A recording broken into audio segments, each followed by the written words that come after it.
How are you folks doing? Grace and peace to you from God, our Abba Father, our Daddy, and the Lord Jesus Christ. Thanks for tuning in to our weekly chat. As followers of Christ, we are to possess certain attributes. Quite a number of them begin with the letter H, for example, holiness, humility, and happiness. Of course, those who are very strict would say it is not happiness but joy that we are to have, and they would be correct. However, let us go for the spirit of the law, not the letter of the law. There is one more H, and I'm sure you can think of many.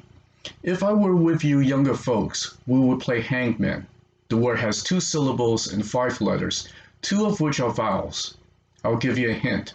If you spell it the British way, it has 6 letters and 3 vowels. Since this is a video, you can hit the pause button and try to come up with an answer. Remember, it is an attribute we as followers of Christ have.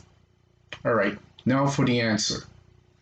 2 months ago, I was having a weekly chat with some collegians about core values and belief systems. All of us have different core values that define who we are and explain why we make certain decisions. They include passion, love, wealth, health, adventure. For example, if we say adventure is our core value, and if money is not an issue, then we will opt to spend 1 week living in the jungles of Thailand, then spending a few days in the Bronx Zoo, followed by a few days in the Philadelphia Zoo. One collegian gave this as her #1 core value: humor. Humor is extremely important not only for the entire humankind, but I would say especially for followers of Christ. Too many people think of Christians as people who look as if they're eating a lemon.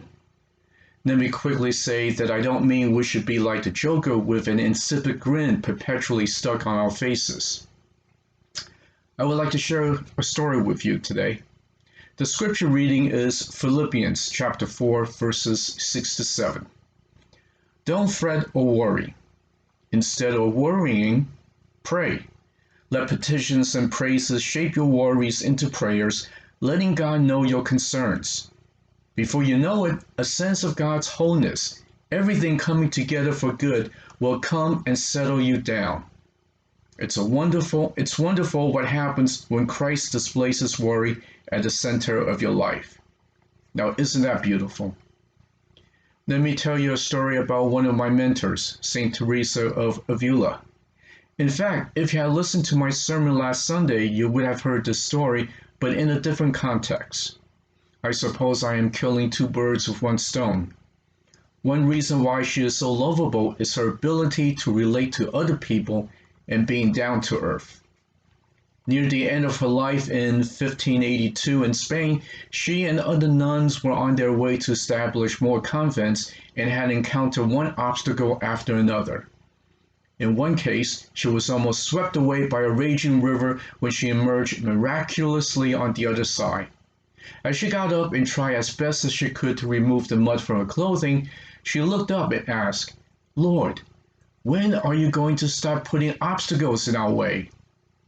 Her companions heard a voice from heaven that said, "My daughter, do not complain, for this is how I treat my friends." Teresa of Avila then said, "Ah, Lord, that's why you have so few friends." One of the lessons I have learned from Teresa is having a sense of humor. After a year of preaching to you, I had asked, "Why is it that you don't laugh when I tell a funny story from the pulpit? You're a tough audience." One answer was the story was too difficult to understand, and you didn't get it until later. Another was you didn't think it was appropriate to laugh during a sermon. I actually didn't buy any of these answers. The answer I liked was from the collegian who came back for the summer that year. She told me, "Tell better jokes." Well, at least I try.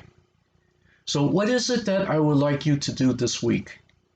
It is not to become stand-up comedians, but to develop a sense of carefree humor. Many things are not life or death situations.